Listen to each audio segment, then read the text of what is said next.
So welcome to this morning's Sustainable Business Network event for the Winchester branch of the Business Network. Although, as I'm sure you're all aware, we are largely one big network now, so welcome to our event. Very good, very interesting event this morning. Lots of talks about greenwashing, very timely, lots of stuff in the press already this year about people getting caught out saying things that they can't back up and things that they can't verify. Where people are doing the right things, they justifiably want to talk about it, but you need to make sure you're not overclaiming and not claiming things that you can't prove. So hopefully you'll get some good tips today on how to verify your claims and make sure you are saying all the right things. Just before we get started, we do value your feedback. So if you haven't seen the feedback link in the chat, then you can use your phone to scan the QR code, or again, the link is there on the screen. It'd be easier to use your phone because we have got a little poll coming up later, so your phone will come in handy again just to work with that one. So we'll leave that up there. So if you can get hold of that form and fill it in as you go, or keep it handy and fill it in at the end, that'd be very interested. We're always interested in your feedback, both on the speakers, but also on the SBN as a whole and topics you'd like to see in the future, whether there's a topic you'd like to talk about. So any feedback you have is always welcome. And just before we start, I also mentioned some of the other events we've got coming up.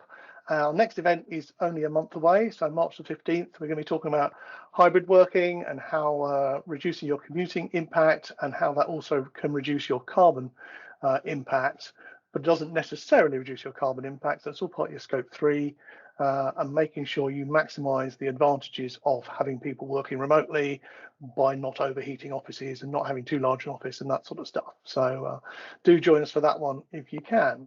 And in the summer, we'll be in person at the University of Winchester looking at some of their new renewable energy installations. They've got some new big solar installations, and also they've been installing air source heat pumps on quite a large scale and pairing the two so that the solar is providing the extra electricity consumption needed.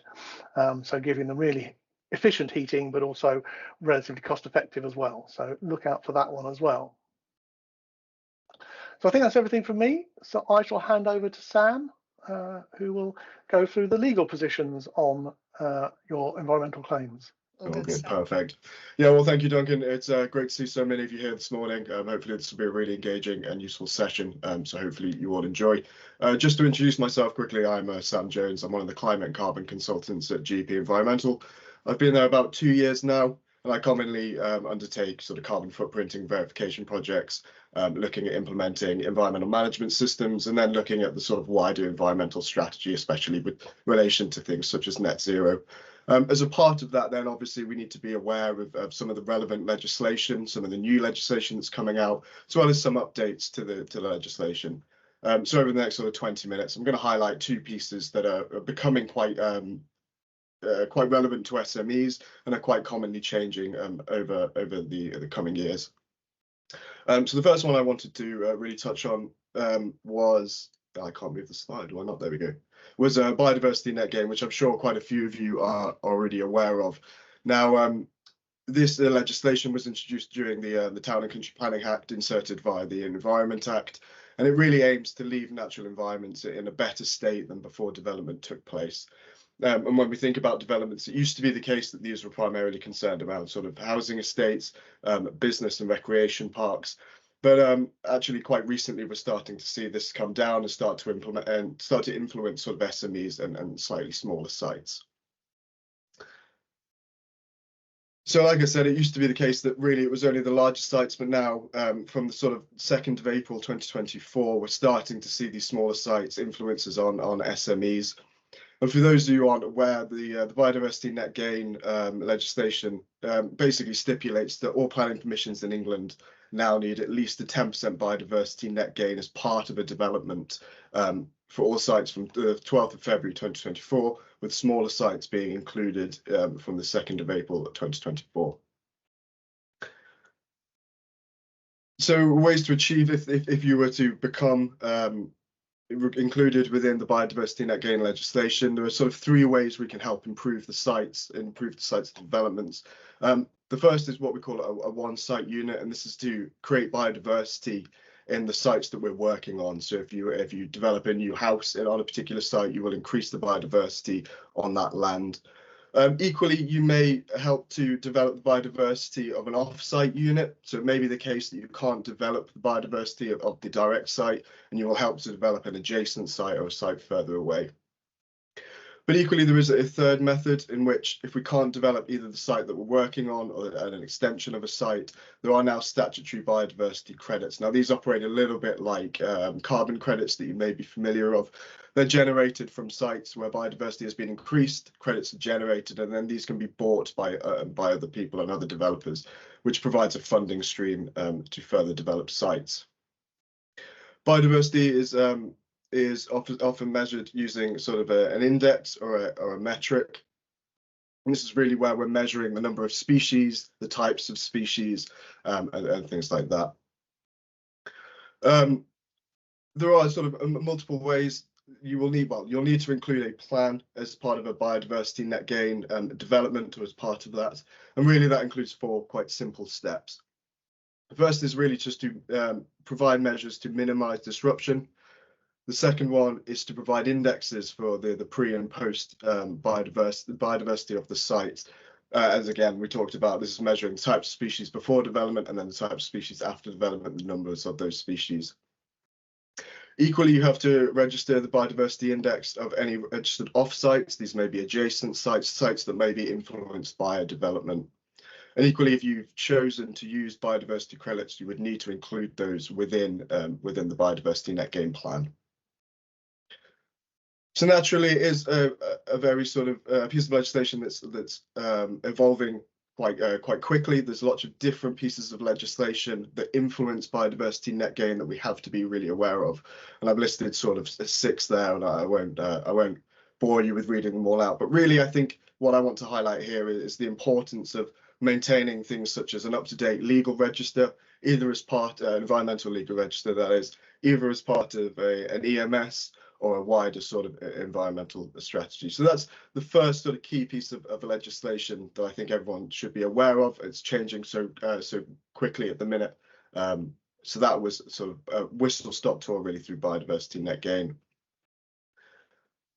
The second piece of legislation I wanted to touch on was all about really plastic. Now, it's very common to hear about plastic waste and the problems with that in the natural environment. And again, legislation is evolving and being published that reflects that urgent need to sort of deal with how we use plastic. So the plastic packaging tax was introduced in 2022, and it really mandated that anyone who was a manufacturer or importer of greater than 10 tons of finished plastic components must register with HMRC. And this is because there can be now tax implications of dealing with a large amount of plastic waste. So if you were to register with HMRC and you were classified as an obligated packaging producer, there are a few things you need to do yearly, really, to just maintain your tracking of the amount of waste that you're generating and the amount of plastic that you're handling.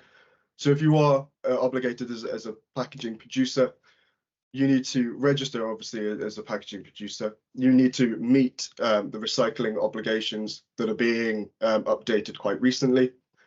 Equally, you need to obtain evidence of compliance with those recycling targets and disposals. So this might be contacting your waste disposer, such as Veolia, for example. They now provide some quite detailed reports into the information that's about your waste.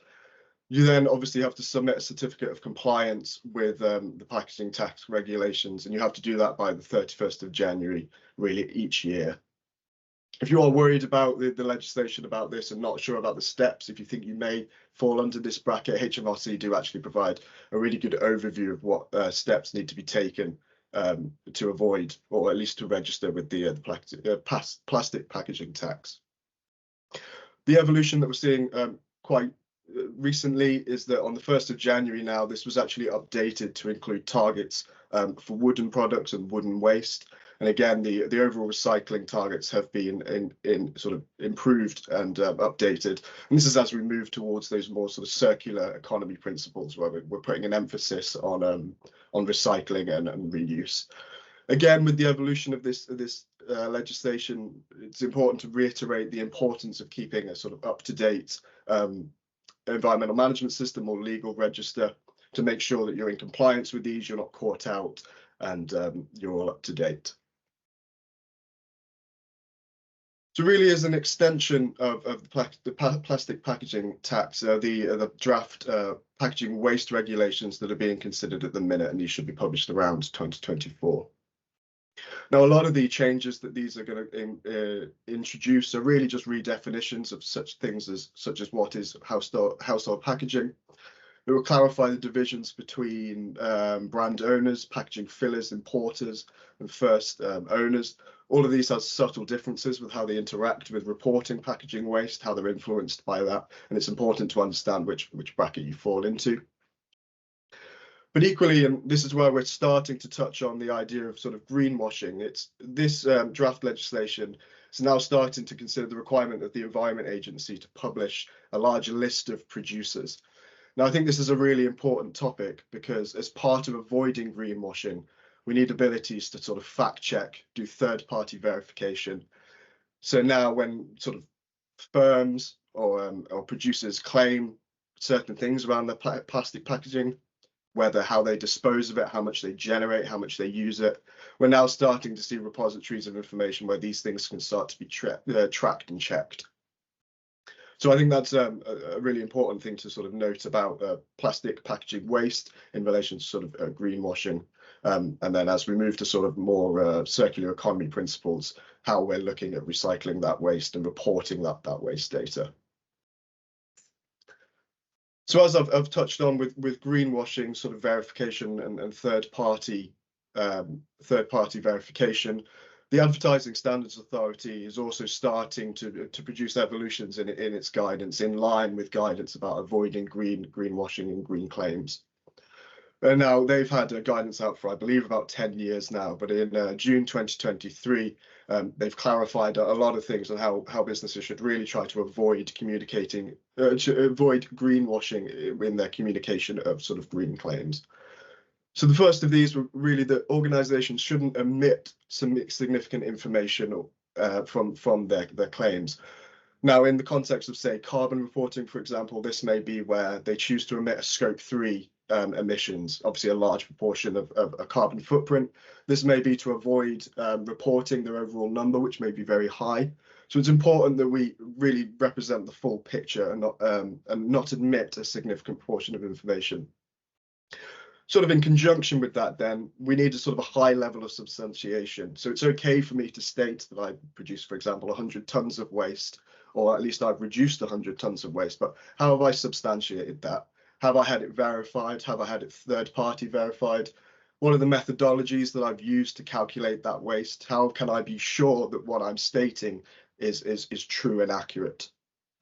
And really that touches on that second point, where we're talking about representing the full life cycle of advertised products. It's very easy to get concentrated really on the primary use of a particular product. We think, for example, electric cars, the claim that there isn't sort of zero emissions when you're using those cars, but that might not be exactly the case if we're not considering the sort of full life cycle. Obviously, in the case of an electric car, for example, we would need to consider the emissions and the environmental impact that went into producing that car, which is obviously large with the amount of lithium and stuff that's used in electric cars. But equally, we need to be considering the sort of end of life processes of those cars. How are they disposed of? Where are they disposed of? Where do all the different parts end up? How many of them are reused? So really, we need to be inclusive of that full life cycle perspective. But equally, we need to try not to mislead customers. And this may be, for example, stating that a product is carbon neutral or climate neutral, where we're sort of avoiding what happens again when it's disposed of, how it's manufactured, because we don't want to really mislead people. That will lead criticism of the company, but equally people's loss of faith in sort of what we're saying. And by that, we need to be clear and unambiguous. Now, there are a lot of terms that we quite commonly come across: climate neutral, carbon neutral, net zero. They all have subtle differences and they're all very specific. But we quite often see that large organizations use these terms sort of interchangeably and in a way that can sort of confuse the audience and mean that their claims are somewhat misleading. So the ACA have put out guidance that these words and these terms should be used with qualification. They should be associated with definitions, so that the audience is clear on these terms. They understand what the companies are saying. And really, in summation of those, is that the environmental claim should be precise, include appropriate quantifications, and tell a balanced story. So this is inclusive of the full life cycle, elements. It's inclusive of third-party verification, backing up what we're saying with credible and relevant information.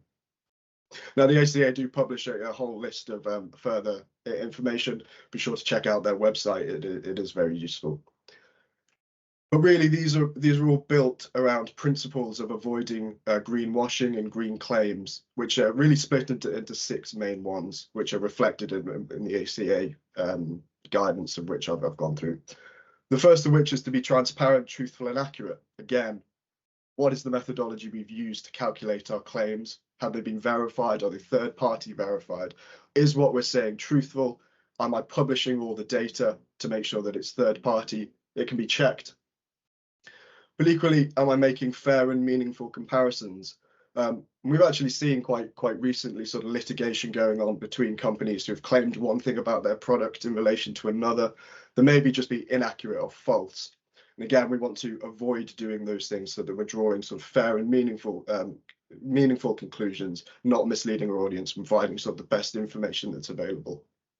Again, being clear and unambiguous, not using interchangeable terms that are often loosely defined, or at least not using terms that can be hard to define or not commonly known. That way we can avoid misrepresenting our audience, we can avoid misrepresenting our products, and provide sort of more meaningful, better information. Again, with being substantiated, is the evidence up to date? Have I published the evidence? Am I allowing other people to draw their own conclusions from the primary data sets? And again, I'm not. What am I including? Am I looking at that whole life cycle? Am I choosing to omit certain things? Am I hiding important information to make sure my environmental claims aren't as bad as they look, really? And overall, is the consideration of that full life cycle. If we think about carbon emissions, both Scope 1, Scope 2, and Scope 3, in the environment, manufacturing, disposal, primary production, are all things we need to be inclusive of to really be able to draw a very wide picture of our products, of our services, of our pitches, to avoid the sort of the other 5.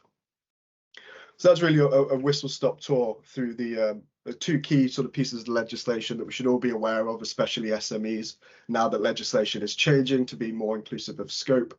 We equally now touched on sort of some of the principles of greenwashing from both the advertising agencies' perspective, as well as more generally.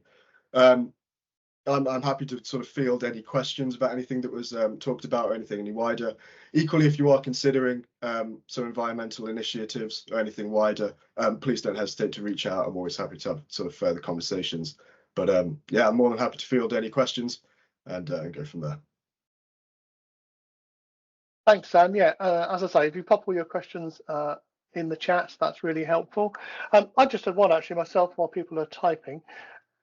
Well, 2 actually. With the packaging, going back to the plastics part, does that include bioplastics in an overall plastics category, or are certain types of more sort of plant-based or biodegradable plastics, are they exempt, or is it all lumped together? It's a very good question. Off the top of my head, it would be hard to draw a conclusion. I don't think, from what I've read, the legislation is as up to date as you are, really. Naturally, a lot of the packaging waste that we're importing, that we're using, is primary plastic, or at least recycled plastics. Sort of biopolymers that we think of as bioplastics do represent a very, very small amount of the amount of plastic we're using.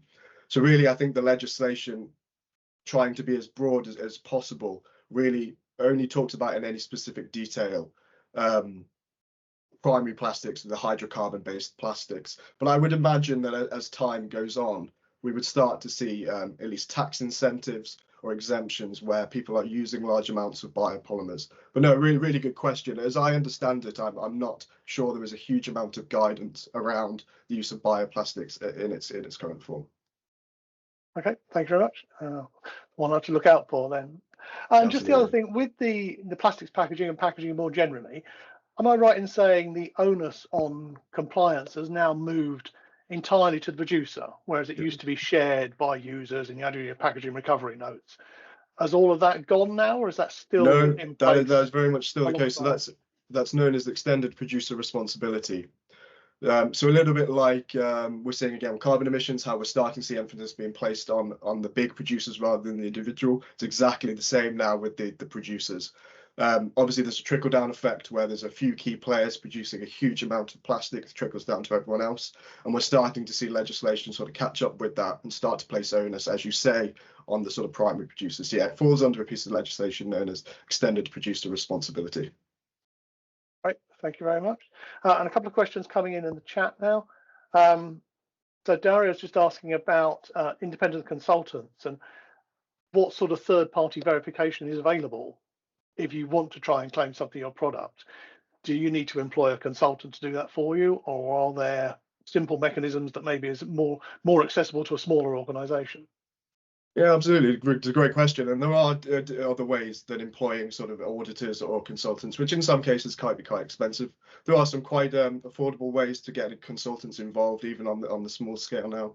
But certainly signing up to things, getting sort of certifications for relevant products, having ISO, for example, certifications is a great way to provide some assurance that what you're saying is true. Having sort of certified environmental management systems as well will help to verify and at least ensure that the data you're reporting and that you have to collect is meeting some sort of standard.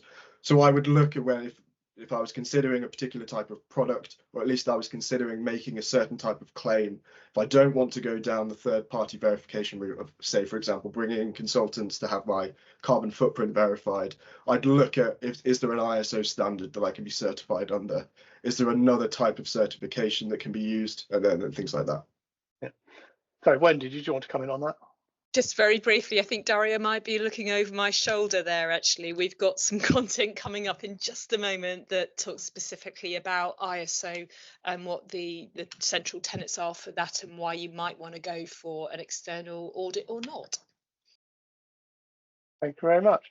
And so also, actually, Gemma's asked on the same lines whether, does an international standard, particularly for things like you mentioned the biodiversity offsets, and whether in the carbon space, those are sometimes seen as a bit dodgy. So where you've got an international standard, does that sort of satisfy the greenwashing critics and the advertising standards agents people? I think it helps. You've got to look at the scope of what people are claiming, because in sometimes certain standards can be quite restrictive. You could misuse a standard, for example. But I think in a general case, using an international, well-respected standard would always help towards sort of greenwashing and green claims. It means that you're at least aligned with a certain standard and then things like that. So yes, certainly I would always opt for choosing an international standard, even ones that are applicable to the UK more national ones. But yeah, certainly that is the case, but for the sort of for the majority of the time, I suppose. Yeah. Hi Wendy, I think you're about to tell us that this is what you're about to talk about, isn't it? It is, Yeah. and yes, exactly to what Sam's saying, there is some emergent, very new global standards, and I think that's kind of something quite symptomatic of this industry, that it's happening very quickly and some of the things have just emerged. We've got a couple of key new ISOs that explain a lot of things, so there's a bit of joining up to be done, and we'll come to that in just a moment. Right, thank you very much. So just before we move on then, just one question from David about what the penalties are, particularly around the advertising standards and greenwashing. Obviously Phil's popped in there that they can just tell you to take your advert down, so you've wasted the money in paying that advertising. But are there actually any penalties, financial or otherwise, for making a false claim? Yeah, great question. Off the top of my head, I'm not sure what the exact penalties can be. Certainly you can be asked to take things down. I would have thought you can be sued. There can be litigation that comes in, and then obviously the result of that litigation could be a wide range of things. I don't know if Wendy's going to talk about it anymore, but in terms of what the exact penalties are for violating ACA guidelines, or at least violating things in that realm, could probably be quite wide ranging, really. Hi Tracy, are we encroaching on your talk now then?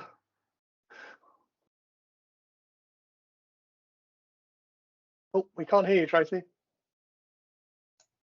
It's that mute thing again, isn't it? 4 years and counting. I'm just saying that I was just going to say that we're going to see some examples of that later on. So stay tuned to see some visual reference that will back up what Sam's been saying so far. Great.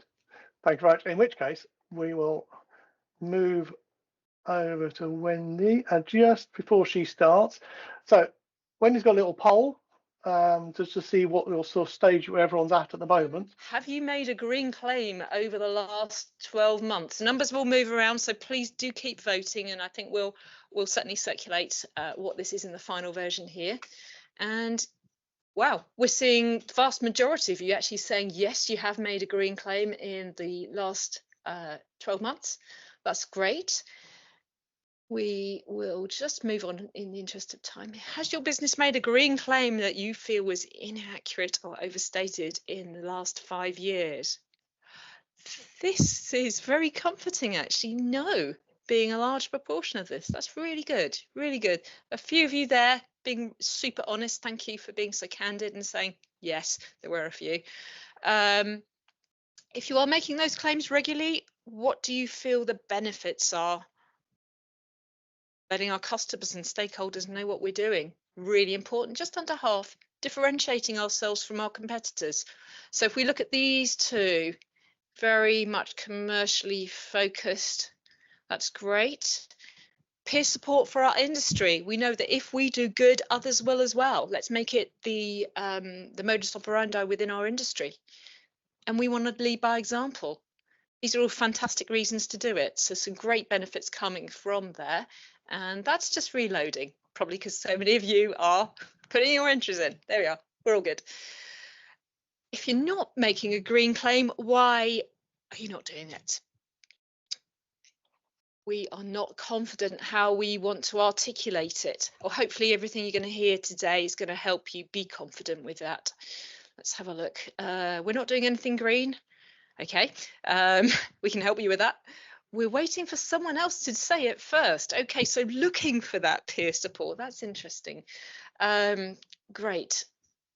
What do we think? What do we think our clients think if we're not making any green claims? Oh my goodness, there we are. In great big green there, the business isn't doing anything. If you're not telling people what you're doing, they assume you're doing nothing. Here we go. Business is fearful and does not know how to make those claims.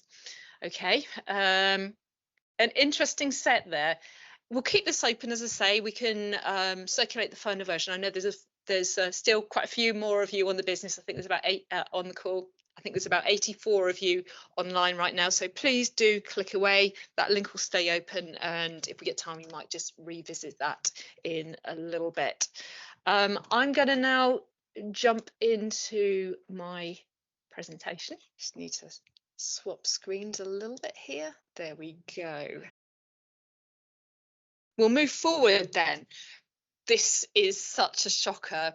When Sam, Tracy and I looked at this just a couple of days when we were just putting this all together, this is probably the most shocking ad I've ever seen. Obviously, it's probably before just about everyone's lives here. 1962, a Time magazine ad. I'm just going to give you a moment just to digest how horrific this is. It's truly bad. And, you know, we can say, well, this was in 1962. They weren't well informed at that point. But 3 years before, oil executives had been warned about the dangers of what they were doing and the impact on climate change. If you think you recognise this logo a little bit, this is because this company became ExxonMobil. So truly shocking ads. I don't think we see anything quite on that scale these days. I'm going to tackle some things head on here, and a lot of what I'm going to say is going to be geared towards carbon and net zero claims. But I think, you know, those are some of the most important, biggest ones of interest. And actually, the methodologies you apply are pretty similar to other environmental claims that Sam's just talked about. I'm going to do some myth busting here. Hasn't the EU banned carbon neutral and similar environmental claims? If you read one or two of the broadsheets, you'd think this. Let me unpick this. moment, the EU is putting together a new piece of legislation. It has gone through the initial stages. The final text is not out yet. It will go through. We don't know the exact wording on it. And I think the clear things that are going to come through today is what they don't like is unsubstantiated claims. You need to have the evidence. You need to have followed methodology. You need to have the evidence behind it. Specifically for carbon neutrality, they don't want you to offset 100% without making any reductions at all. That should be no surprise because we've had this for years with the old PAS 2060 carbon neutrality. So, you know, if I'm being critical, I'd say, well, there's nothing new to see here. But that's just following that good practice. That would be more accurate to say that. What we also have, and has emerged at the same time, is the new global standard on carbon neutrality, the catchily titled ISO 14068. This is a really useful standard, actually, and the first time we've had a truly independent global one.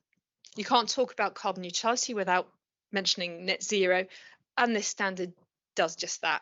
We'll get to that in a moment, but what we see from the European legislation that is about to go through Council is reference to global standards.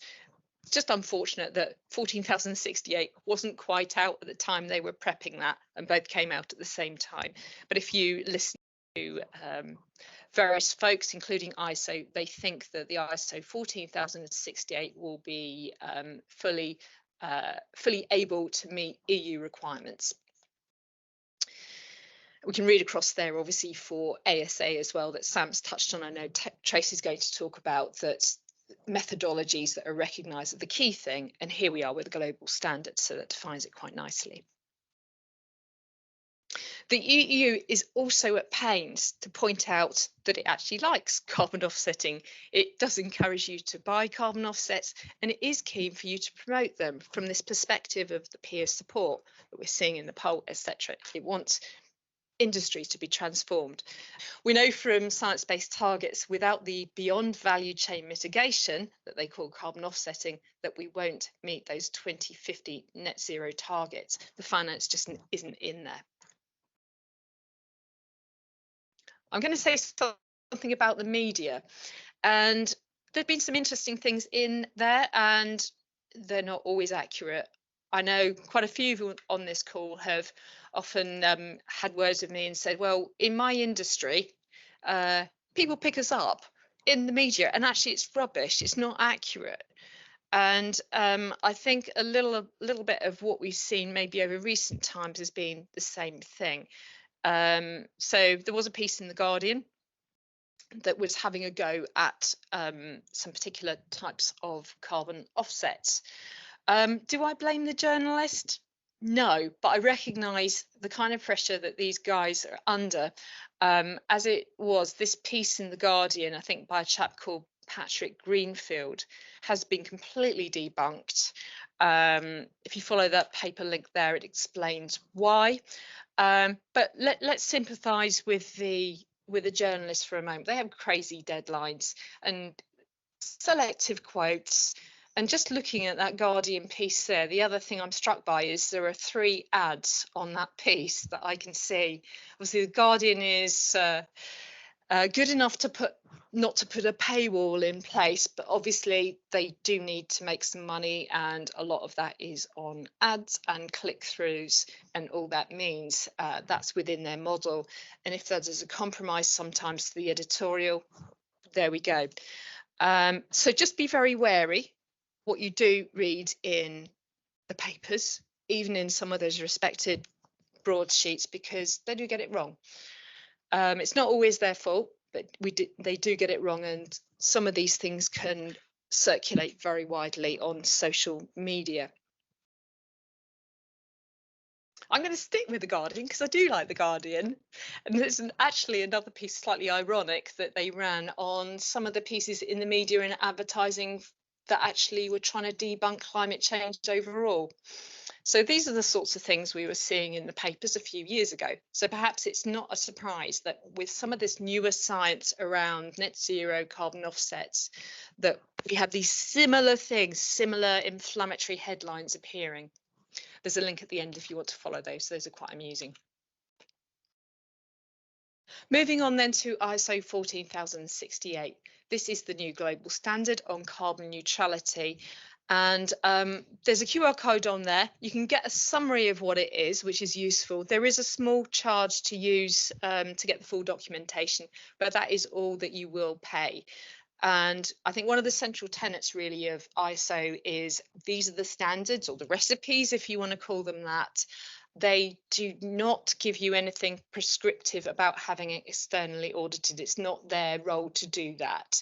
You make your decision whether you want to have it audited by anyone else, and that can be your favourite ISO auditor. Lots of brands are available for that, or you can use the money yourself to actually activate and use those reductions on site. You decide what you need to do. This is quite a complex diagram, and please do study it in your own time. I'm hoping you can see my pointer there. The main thing about carbon neutrality is you start off with a certain level of emissions that over time start to decline down this sort of slight S curve here, going down, down, down until you reach this residual level of emissions, which in a net zero model is probably going to be 10% or lower. For carbon neutrality, your offsets will match this, and this is the curve under here showing how the offsets are matching your emissions here. The other thing to note about this is the balance between the types of offsets that you're using will be moving from reductions based. I'll give you a little bit of a clue on what that means in a bit. Reductions based offsets, and eventually moving to removals.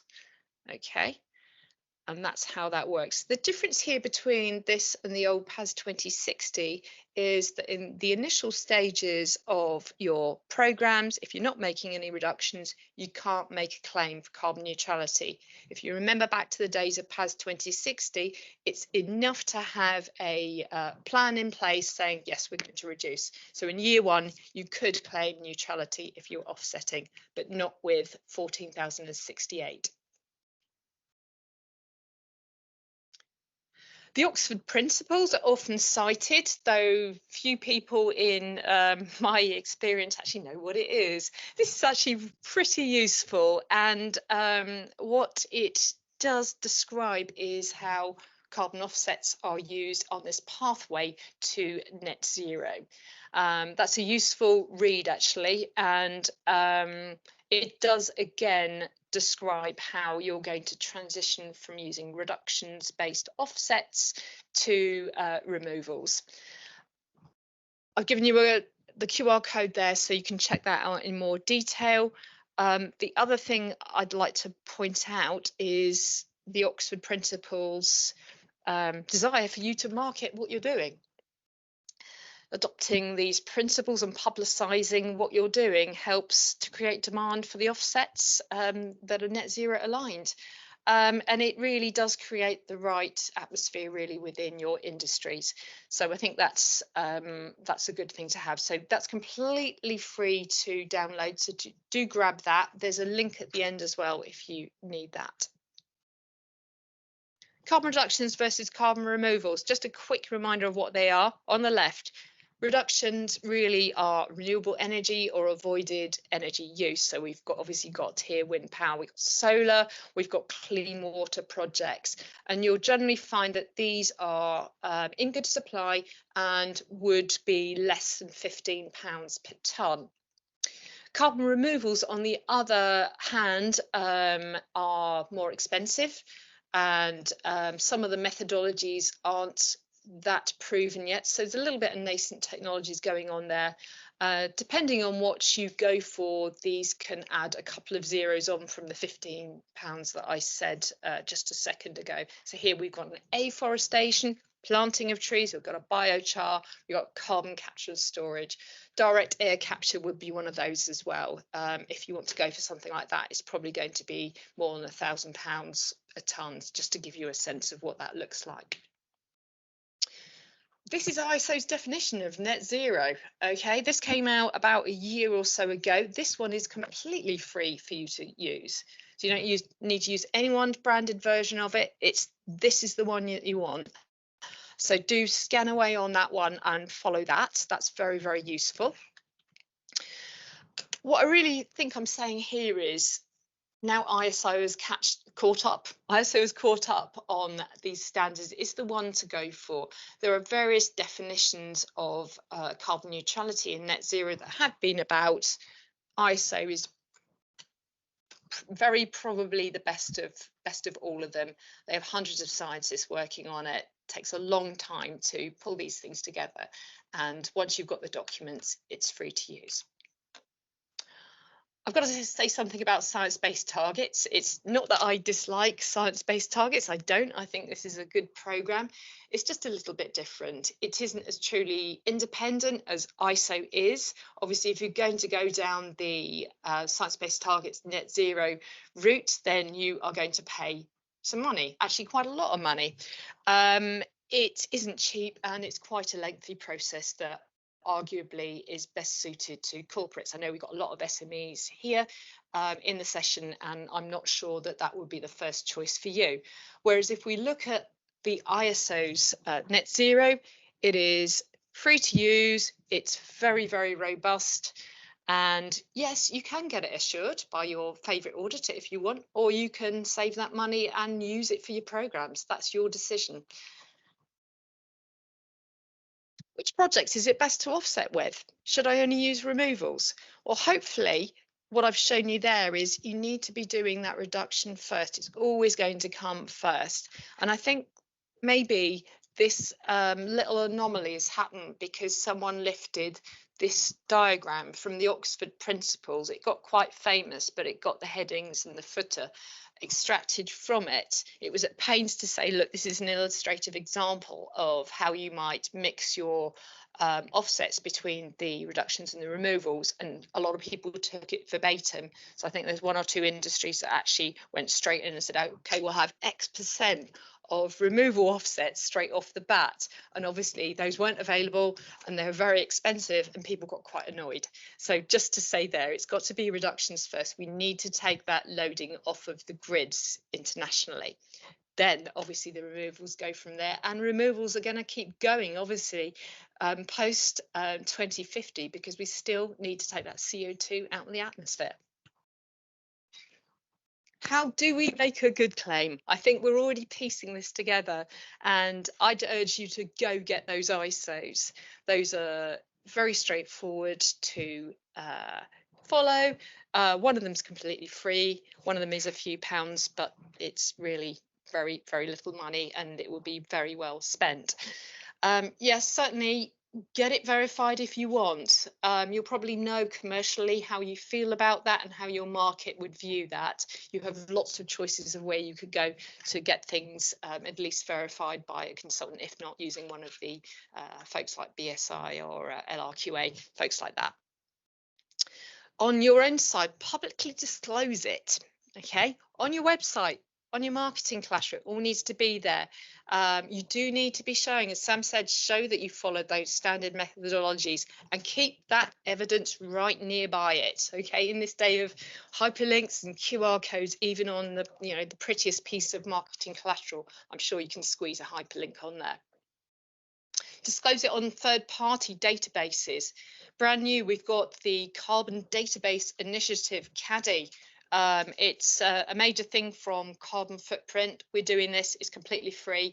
We just want this to be as democratic as possible. There should be no pay barriers in the way to stop people consistently disclosing their footprints and net zero programs. So we've just launched that. There's already, I think, 100 or so companies disclosed on there, another 300-400 waiting in the wings. We'll say a bit more about what that is in a second. Are we all feeling, I don't know what to do, I think I'll say nothing? This is the problem of green hushing, and we can all read off of this slide what that means, and hopefully from the poll I'm sure you're getting an idea of where this is going. We need to be transparent about what we have with our carbon footprints, and Sam is quite right. We need to be not just giving the numbers out, but being specific about what's in those What's in those numbers? Is it scope 1 and scope 2? Have you put all of scope 3 in? If not, why not? And which bits aren't in there? Trust and trust erosion. If we don't show this stuff, then ultimately our clients will think that we've got something to hide or think that we're doing nothing. The best disclosures as well encourage our competitors within our industry to do the same. Let's make it the norm. And if we do that, and obviously we'll be in a better state to solve climate change. Let's move on to the Carbon Database Initiative, CADI. It's free to use. It's always going to be free. So unlike some other systems, CDP, where you've got to pay, this one you don't. And I always like this statement one of my colleagues made: the numbers are what the numbers are. It's empirical. Your footprint is a certain number of tons. That's empirical. The ratio to your turnover, to your head count, is empirical. There's no messing about with colours of brands, A to F rankings. It's a maths number. And I think when we can view what these things are, we can quickly see what those ratios need to be. I'm happy to show you here. Carbon Footprint has disclosed all its recent emissions. They're all there. You can check those out. And when you use CADI, you get to load up your company's annual internals. You get the net emissions. You get to put in what your net zero targets are. And you can embed this also within your website, so it shows that you've shown in a standard format what your emissions are. So that's CADI. Please do go check it out.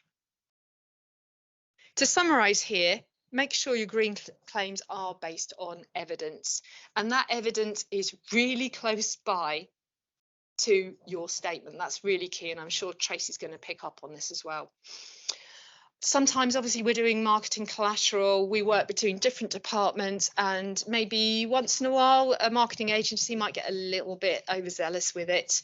I think you as sustainability professionals make sure that you are a final sign off on what it is. I think we make sure that, you know, glaring errors don't get through. No one wants to see a superscript 2 on CO2. This is basic, year 7 science. No one wants to see it. And if we make simple errors like that, it basically says that's wrong. What else is wrong? Use plain English. Don't dress it up at all. Be bold. And do encourage that peer support, because with that in place, we will transform things and we will bring those emissions down really quickly. Just a bit of background reading for you to do as homework there. The slides will be coming out as well as the video, so you'll be able to click through to those. Please do take a look at those. Those include some of those free resources that we mentioned earlier. Hope you've enjoyed and found some useful things in the presentation today, and any questions, I'd be delighted to help you with those. Thanks, Wendy. So once again, pop your questions in the chat. It's a very interesting question from you in there early on, which, if you don't mind, I'll keep till the end, because I think all of our speakers might want to come in on that one. Yep. So just while people are typing, I just have a quick question on the ISO standard and when you can claim that you are carbon neutral based on your sort of downward trajectory. And you said, you know, you can't do it immediately. You have to wait till you've done some reduction. Is there a limit? Do you have to have done 10% or 5%, or, you know, what's the point that you can make that claim? Okay, putting it in the context of your net zero plan, you will have a plan that you've made. You need to be showing that you've made your targets. Right. If that makes sense. So obviously you've got carbon neutrality in 14,068 is the pathway to net zero. So within that, they're asking you to have a plan to meet net zero. So you'll have a projection of your emissions, and you need to be showing that you're on target for that, reducing at the rate that you said that you would. Okay, yep, I think that makes sense. And then, so Martin asks about intensity ratios, and if you're particularly for SMEs who are growing, if your emissions are growing because your business is growing, then obviously your intensity ratio shows your efficiency gains and therefore tells a better story. And is it acceptable to talk about targets on efficiency and intensity as opposed to overall emissions. Overall, yeah, absolute emissions. Yes. I mean, within all of this, it doesn't wish to penalise growth of businesses, because we want businesses, particularly ones that are green businesses, right? We want them to be growing. So intensity metrics are generally based either on headcount or turnover as being the two typical ones there. There are others, but yes, absolutely, showing those efficiency gains there. So when you were writing your net zero plan, you would base it on that. Okay, because obviously this is where the greenwashing bit and that fear comes in. If your carbon footprint is growing and what you're reporting is that we've saved 10% of carbon per employee, that could quickly be perceived as a greenwash. If you say you've saved 10% per employee, but your carbon footprint has actually gone up 10% because you grew, that's the sort of place where you can fall over yourself. But you see, with this, it's following the methodology. I think it's a case of saying, look, this is what we are claiming. This is the methodology. And I'm sure that there are other analogues to this within financial realms that show exactly the same thing. These are business metrics, and there is perhaps a degree of education in there. But we want businesses to grow, and this is the way that we will do it. So we can't be penalising people by as we go forward. So we need to be doing it on those intensity metrics. Okay, thank you. And then Sarah asked about B Corp and whether you think that's a useful route to be going down for your things like your carbon claims, and how would that compare to the ISO standard? Oh, that's an interesting one, isn't it? And if I can do possibly shamelessly plug a session, Duncan, that we did just a few months ago, I think it would be good to have a look at that. I think Miles will just pop in the chat there a link through to the videos. Actually, you might even be able to grab the one where we did the certified B Corp. To be honest, certified B Corp isn't a standard I'm super familiar with. That session had quite a lot of people on it who were making that comparison. The ISO is brand new. Obviously the ISO doesn't cost anything to do. I think look through and see how that applies to your business. I think B Corp really goes wider than just the carbon, whereas the 14,068 is specifically on the carbon. So I think really you need to make your judgments really within your business of whether it's either or both, really. Okay, thank you. Gemma asked about investing in renewables as a form of offset, which you mentioned in your slides. And obviously gives the examples of the big oil companies and energy companies like the BPs and Shells who like to talk about their investments in renewables that are significantly smaller than their investments in other stuff.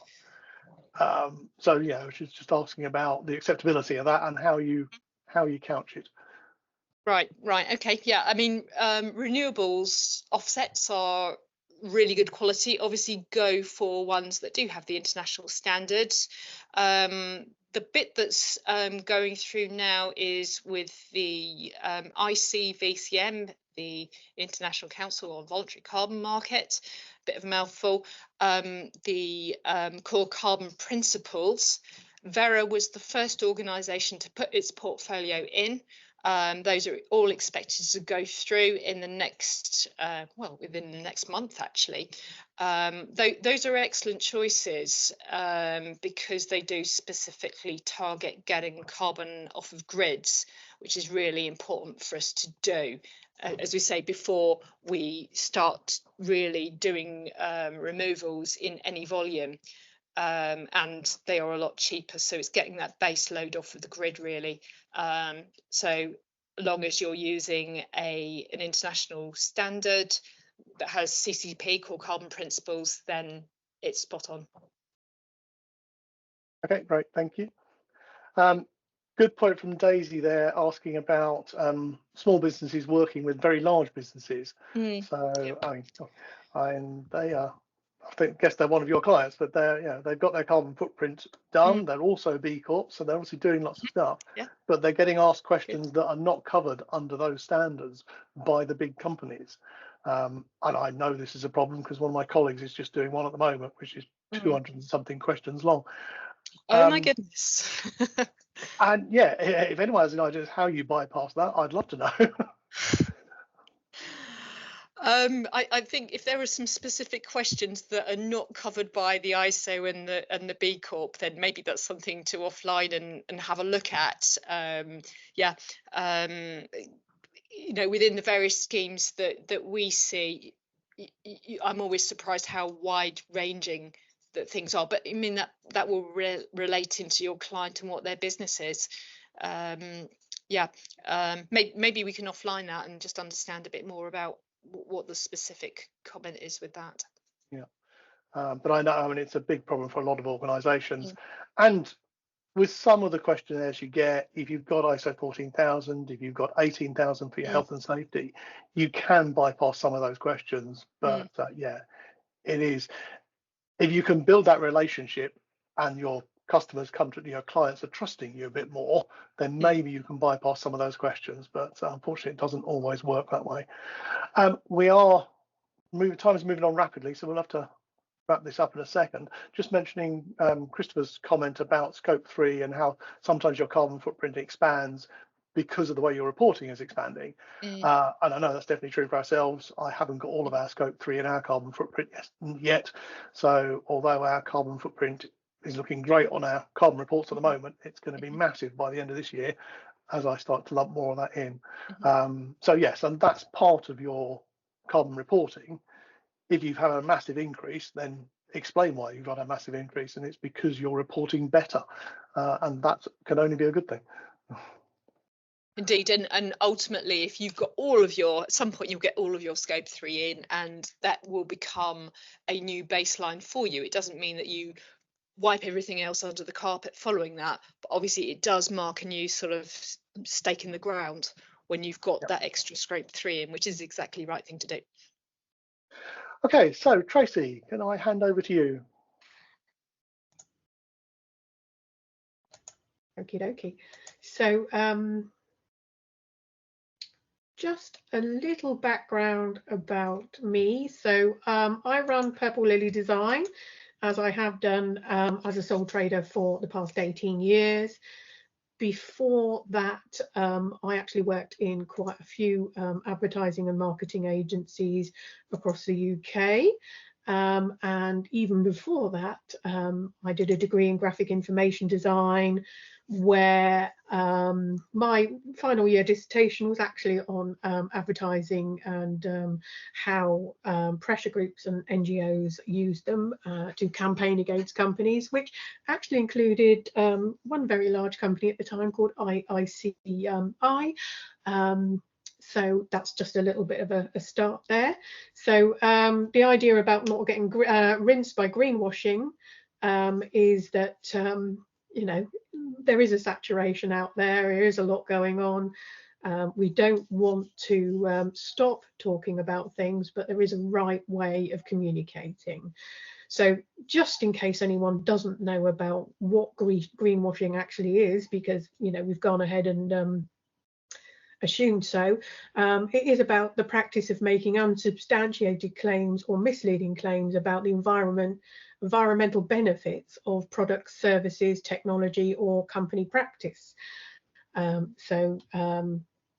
If anyone is using terms like this without actually verifying what they mean by them, there is also another company, a cereal company I saw yesterday, who have brought out a new healthy range. They will need to verify what they mean by a healthy range and compare it to maybe non-healthy cereals that may be laden with sugar. So it's not just about greenwashing, it is also about being clear about what you mean, especially with things like biodegradable. Do you mean it can be you know, a magic thing that disappears from your garden or your compostable bin? Or does it need to be in a very high temperature industrial compostable setup? Excuse me. So As Sam mentioned and Wendy earlier on, the ASA, the Advertising Standards Authority, is actually a UK independent regulator. I know there may be people on the call now because of the wonders of online presentations that may not be in the UK. But the regulator deals with complaints as well as proactively checking media for anything that's misleading, harmful or offensive.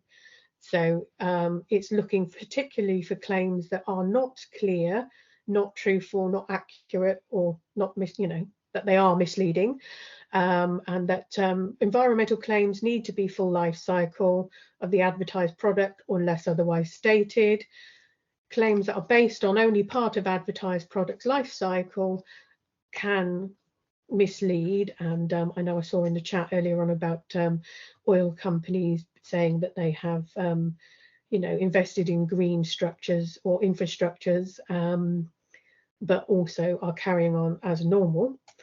So there is also the Competition and Markets Authority, which is also a UK primary competition and consumer authority, who did a global sweep of random websites and found that of the websites that they looked into, 40% of green claims online could potentially be misleading.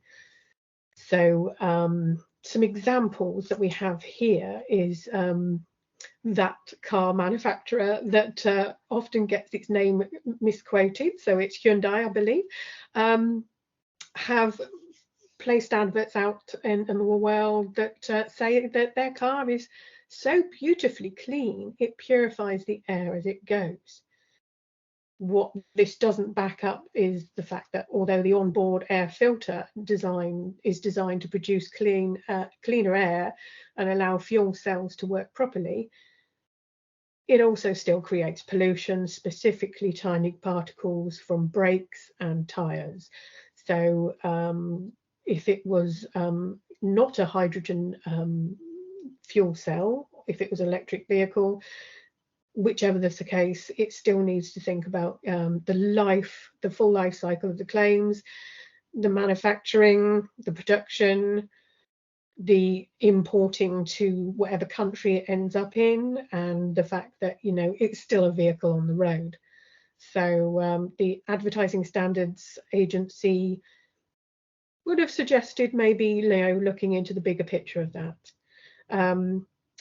And also with innocence. So a lot of the examples I've got here, I could have made examples, to spend a whole day talking about this. So I had to sort of reduce things down and try and give a variety of examples here. Some may be, businesses that you think maybe have better values than others. Innocent, they have the best intentions.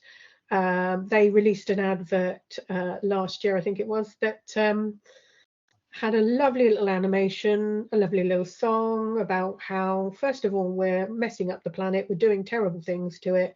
But then they went on to say that because there's no planet B, they're looking after nature and doing all sorts of good things to help build a healthier planet.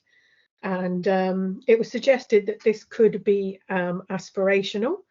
And that their audience, their target market, may well understand that it's a call to action. It's a call to make a difference. But at the end of the day, they had 26 complaints made about this animated advert. And one of them was from an organisation called Plastic Rebellion. And it said that it was exaggerating its total environmental benefits of the drinks, and that the advertiser took to reduce environmental impact, but could not show that their product had a net positive environmental impact over their full life cycle. Because obviously at the end of the day, if a drinks company is using plastic, then they are also creating a plastic product. I love Alpro and Oatly, but they have also made some claims that could be classed as exaggeration and ambiguity. So these robust, there should be a robust substantiation of any green claims. Be wary of making absolute claims or comparative claims like cleaner and greener without the evidence to back these things up. So environmental benefit claims like 73% less CO2 emissions versus cow's milk or dairy milk, that the dairy, meat and industry emit more CO2 emissions than all the world's planes, trains, cars and boats, etc. combined. You know, some of these claims, they may be correct, they may be doing great things, but if the comparisons aren't clear, then the SA will come back to that organisation and say, you know, in future advertising campaigns, please be clearer about the claims you're making. So what do they mean by a healthier planet? What's good for a planet? What's good for the planet even? And what is good for people? What does that mean? So what we need to do more is to make sure that we explain clearly what things like good for the planet mean, and how our businesses are doing better than others. And I know in the chat earlier on, someone mentioned about things like BP and Shell. So the banking industry, this is just one example. We know that there are many banks that are under a lot of pressure to divest their funding to avoid funding the fossil fuel industry, amongst other things. So emissions of significant information. These are posters that the HSBC Bank put on the high street. So this one is outside Victoria Station in London. And the claim was from HSBC, aiming to provide up to $1 trillion in financing and investment globally to help clients transition to net zero. And also another claim to helping the planet, help to plant 2 million trees, which would lock in 1.25 million tons of carbon over their lifetime. What they didn't disclose with the same claims is that they are currently funding other organisations to create 65.3 million tonnes of carbon emissions and have no plans to change that in the future. So they do need to be clear that on the one hand, they might be doing good things, on the other hand, maybe not so much.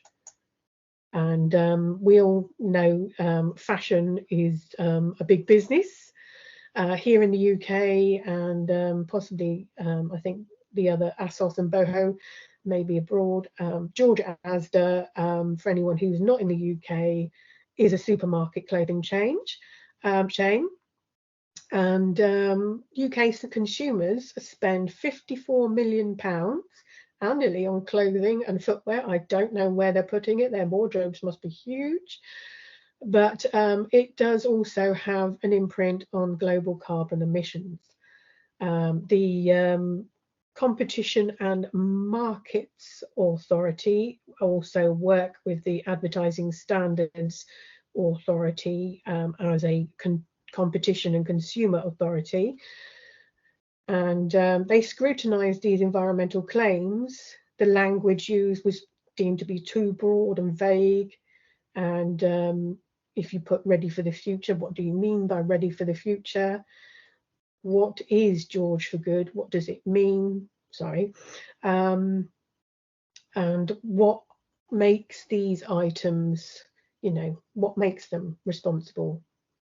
If a product only contains 20% of recycled fabric or even less, then what is the outcome of the 80%?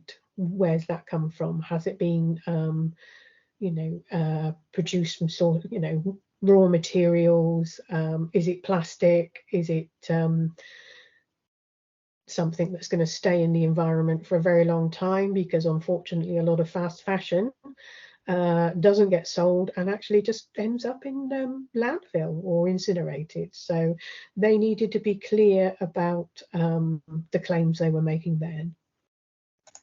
And Purcell, owned by Unilever, had a TV advert. Any links to TV adverts that anyone wants afterwards, I can actually provide them. I just thought we may well be pushing the time today to actually show them.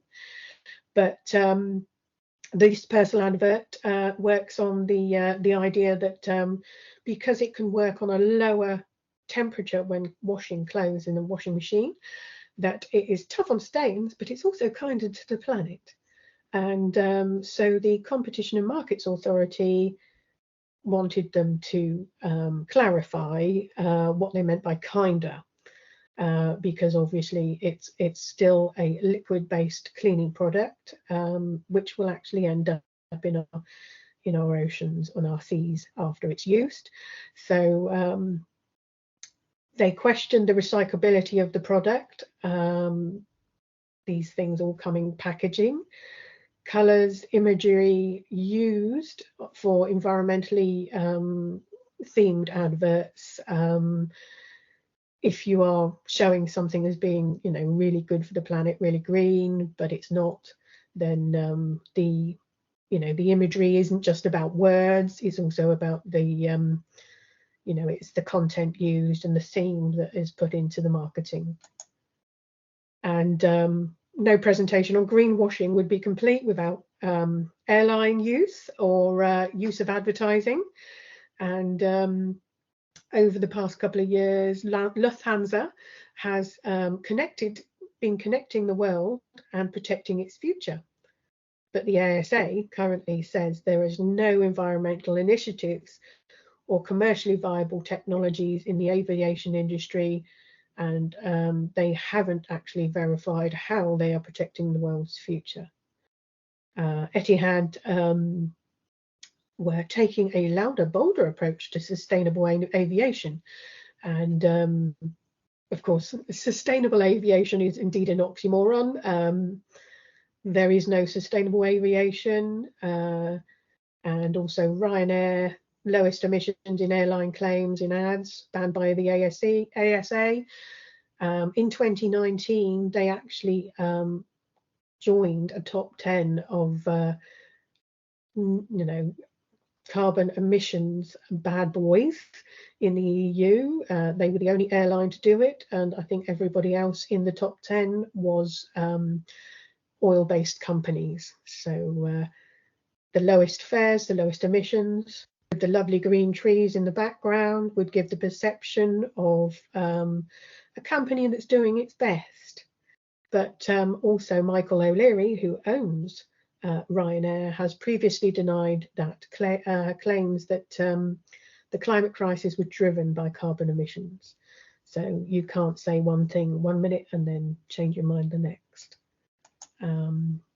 However, there are some organisations that are working to bust the myths on certain things, and one of those organisations is Two Sides. So I'm sure we've all had the emails that have at the bottom, please don't print this email, save trees. If you print things, then, you're going to damage rainforests or something similar to that.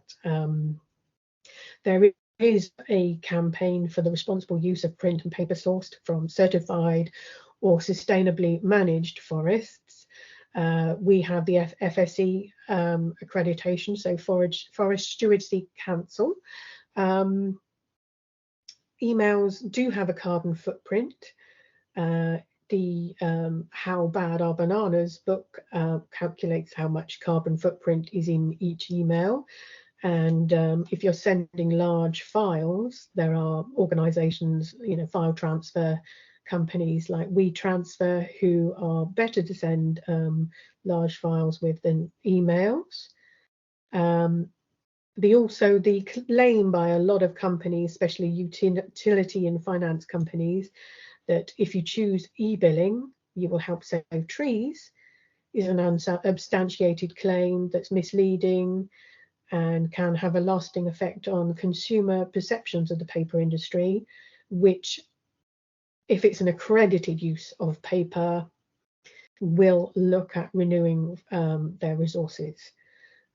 So often it is a case of choosing e-billing will actually save the company money because they don't have to send out paper bills to you in the post. Many companies, and you'll even see HSBC down the bottom there, who I spoke about earlier on, are actually changing their language and messages, and understanding that they need to be clear about why they want you to sign up to their e-billing. And just to confirm that a lot of us creatives are doing good, there is a community of PR creatives and ad professionals in the industry leaders who want to work towards a safe climate future. And by that we mean that we will sign a pledge. I've signed the pledge myself, and that we will not be working with fossil fuel clients or anyone that will have a detrimental impact on the environment. They've also released what they call an F list, a fossil fuel list, not another F list, in response to the United Nations IPCC report. And they are encouraging agencies to sign up to this, to their pledge, but showing that a lot of agencies who may be doing good things are also owned by larger companies, like, say, for example, WPP, who are also working with the fossil fuel organisations that we want to not promote. And as we mentioned earlier on, so Sam touched on the Green Claims Code earlier on, and here's just some very simple slides just to refresh on that. So number one, your claims must be truthful and accurate. So if they are truthful and accurate, then that's fine. But how are they truthful and accurate? How do you state that? How do you verify that? So claims must be clear and ambiguous. As Wendy mentioned earlier on, no engineering babble, no science or technology. Write your claims as if they are for the average person in the street, because more often than not they are. And do not omit or hide important relevant information. So if you are a large corporate business owner, or even a small SME, be clear about what you're saying. So if it does include certain things, or if, as we saw in the chat earlier on, if you have done your calculations, but you've also increased your staff, so therefore your it looks like your emissions have gone up, then explain why, and make it clear, and make sure that everything is fair and meaningful. I run Purple Lily Design as a ethical business and try to make everything that I produce accessible to all. So could everybody really understand what claims you're making? And also consider the full life cycle of a product. So, you know, that's where cars and their manufacturing processes are a very good example, because they may be great on the road, but there's still a car on the road. They still have a manufacturing process. And there we are. Substantiate your claims is the most important thing, I think, there. So thank you. And if anyone has any questions, I'd love to hear. Thank you, Tracy. It was all very good, thank you. So we've got a couple of minutes left. Obviously, we were bumping up against our time limit. But I did want to go back to Ewan's question from earlier for all of our speakers, who's asking about different audiences, and particularly if you happen to have a polarized audience, and we are sadly in a world where polarization is becoming more common. If you've got an audience where you think one half might be offended by your green claims, even if they're substantiated claims, whereas the other half absolutely wants you to make those claims and thinks you might be going far enough, do you need to produce 2 advertising campaigns? Do you need to? You can't say something vague because we know the advertising standards won't will stop that. So how would you address that if you've got very different audiences that you're trying to speak to?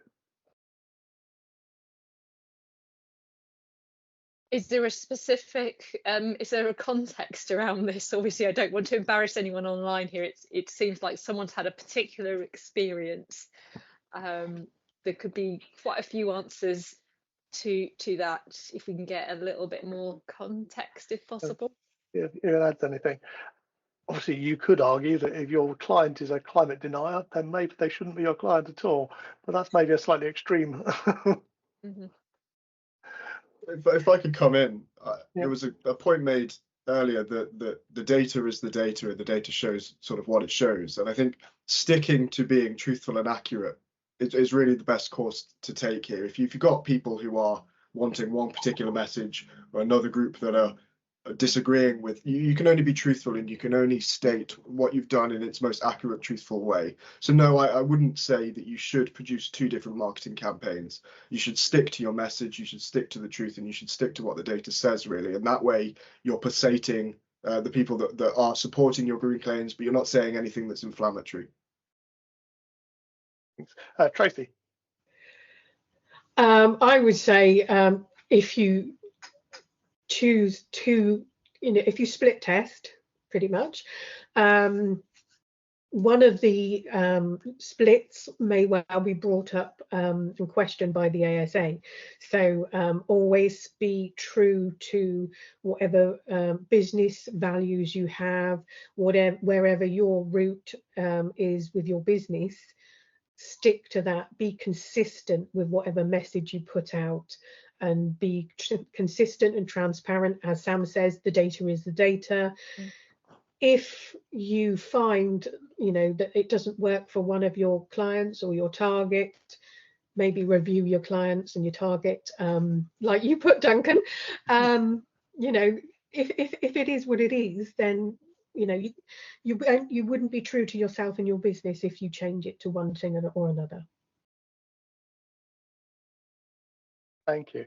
I've got a question from Laura about environmental product declarations and where they fit in the sort of verification of your claims. I don't know anything about those. So does anyone else want to come in on that? I wish there were more of them. Really, that would be the thing. We are, I can see Sam nodding his head as well. If we could get hold of more of those, then that would be fantastic. And maybe that's a bit of a supply and demand thing. If more people were using them, then there will be more of them produced. Obviously, they don't come cheap at the moment within the processes that exist in industry, and maybe that's a downside to things. So maybe going back to what we've got with the with Caddy is the ability to disclose things, and that doesn't cost anything. We do differentiate on those systems between an unverified and a verified entering that's in there, so that you can be clear of that. I think the point here is that whether it's a product or it's a service or it's a company, there should be good availability of free to disclose portals.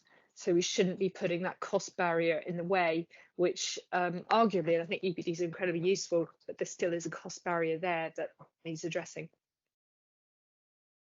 Thanks. Yeah. Just a quick question from Gemma, just asking how the Green Claims Code originated and who formed it. The Green Claims Code, from my research, came from the Competition and Markets Authority, who also sort of work alongside the Advertising Standards Agency. So they will, the Advertising Standards Agency is, if you see something you've got a complaint about, I did actually contact them some time ago when we first had the Albert Einstein smart meter adverts come out.